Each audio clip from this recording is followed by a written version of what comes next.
Now in this video we're going to be talking about the shell and tube heat exchanger. Some of you might think you know a lot about shell and tube heat exchangers, and that's fine. Then you can watch this video and it will just reinforce what you already know. Some of you might not know anything about shell and tube heat exchangers, and that's also fine because you're going to learn a lot in this video. We have two inlets and two outlets because we have two fluids that are flowing into and out of the heat exchanger.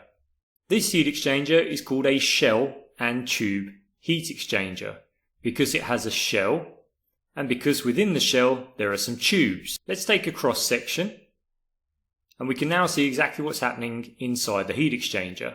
So we have a tube side fluid. The tube side fluid enters here and is discharged here.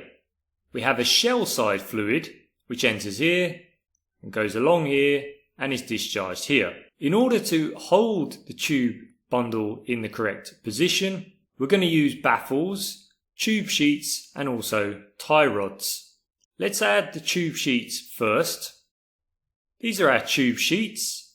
The tube sheets are used to first hold the tubes in position and secondly to seal the inside of the shell so that the shell side fluid stays within this space between the two tube sheets. Now shell and tube heat exchangers are relatively cheap. They have a simple design and they're quite easy to maintain.